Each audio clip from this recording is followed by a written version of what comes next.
বিসমিল্লাহর পরিবর্তে যদি ৭, ৮, ৬ আমরা লিখি, এই ৭, ৮, ৬ লেখা যাবে কিনা? আজ থেকে ৭-৮ বছর আগে সম্ভবত এটা নিয়ে একটি আলোচনা করেছিলাম এবং আলোচনাটা বেশ ছড়িয়ে পড়েছিল।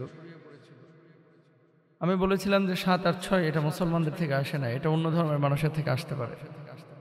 কারণ আমি ভারতে দেখেছি অসংখ্য জায়গায় এই ধরনের সংখ্যাগুলো ব্যবহার করতে, তাদের ধর্মীয় কিতাব অনুযায়ী। আর আরবের কোনো দেশে আমরা এই বিসমিল্লাহর এগেনস্টে ৭, ৮, ৬ এই কথা লিখতে দেখি নাই, কোথাও দেখি নাই।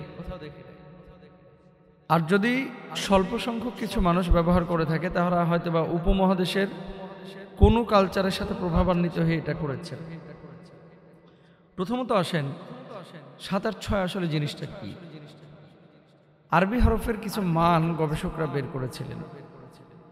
আলিফের মান এত, বায়ের মান এত, তায়ের মান এত, সিনের মান এত, মিমের মান এত, এরকম মান বাইর করেছে, বুঝছেন? মানে ৭০, ৮০, a+b² সূত্র আপনারা পড়ছেন না গণিতের সময়, যে এর মান এত, বি এর মান এত, সি এর মান এত, এরকম মান বের করার পরে ইকুয়াল যখন করেছে, পুরোটা হিসাব করে দেখেছে যে বিসমিল্লাহির রহমানির রহিমের এই যতগুলো বর্ণ আছে, এই বর্ণের মান হচ্ছে ৭, ৮, ৬।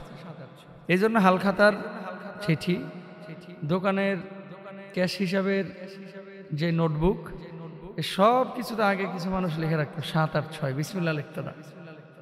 আর অনেকে আরবি পারে না, এই জন্য লেখে। আচ্ছা, কখনোই কি ৭, ৮, ৬ বিসমিল্লাহর অবলিগ হতে পারে কিনা? রাসূল আকরাম সাল্লাল্লাহু আলাইহি ওয়াসাল্লাম কি বলছেন একটু খেয়াল করেন। কুল্লু কালামিন আও আমরিন জিবালিন লা ইফতাহু বিযিকরিল্লাহি ফাহুয়া আবতার। যে গুরুত্বপূর্ণ কথা বা বিষয় আল্লাহ জিকিরের মাধ্যমে শুরু হয় না, তা অসম্পূর্ণ বা বরকতহীন হয়। এখন ৭, ৮, ৬ কেউ কেউ বলে থাকেন যে ভারতের হরে কৃষ্ণ থেকে এসেছে, কেউ কেউ বলেন। এখন তারা বলতেছে যে মানে হরে কৃষ্ণর নিচে যদি এই মানগুলো বসানো হয়, তাহলে নাকি ৭, ৮, ৬ হয়। গবেষকরা অনেকভাবে অনেক ব্যাখ্যা বিশ্লেষণ করে থাকেন।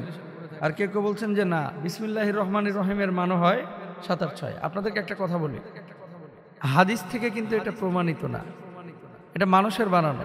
এখন হিন্দুদের কাছ থেকে এসেছে না মুসলমানদের কাছ থেকে এসেছে না মুসলিম কোনো গণিতবিদের কাছ থেকে এসেছে, এটা আল্লাহ ছাড়া কেউ ভালো জানে না ভাই। কারণ আপনার দায়িত্বটা বিসমিল্লাহির রহমানির রহিম এটা বললে প্রতিটা হরফে হরফে 10টা করে নেকি আল্লাহ তাআলা আপনাকে দেবেন। তাহলে আপনি কেন এখানে ৭, ৮, ৬ ব্যবহার করেন? আরেকটা কথা আপনাকে বলি, বিসমিল্লাহির রহমানির রহিম, এই যে বিসমিল্লাহির রহমানির রহিম বললেন, এটাতে প্রতিটা হরফে হরফে যে সওয়াব পাচ্ছেন, আল্লাহর মানজা আবিল হাসানাতি ফালাহু আশরু আমসালিহা, কোরআনুল কারীমের ভাষ্য অনুসারে প্রত্যেকটা ভালো কাজের জন্য আল্লাহ তাআলা 10টা করে নেকি দেবেন। তো আপনার এক হরফ উচ্চারণ করেছেন, 10টা নেকি তো আছে। মুফাসসিররা বলছে আরো 10 গুণ সওয়াব আল্লাহ তাআলা প্রতিটা হরফে বৃদ্ধি করে দেবেন। তো ৭, ৮, ৬-এর ব্যাপারে তো একটা হাদিসে এরকম নাই, আপনি কেন বলছেন? বুঝে হোক না বুঝে হোক আমার ভাইরা এটা উচ্চারণ করে। যদি এটা আপনি বিসমিল্লাহর অবলিগে লিখে সওয়াব পাইতে চান বা মনে করেন যে এটা গুরুত্বপূর্ণ, তাহলে আল্লাহু আকবারেরও তো একটা মান বাইরে হবে। আলিফের একটা মান, লামের একটা মান, হায়ের একটা মান। এখন আপনি আল্লাহু আকবার বললেন, হাত বাঁধলেন, সওয়াব পাবেন।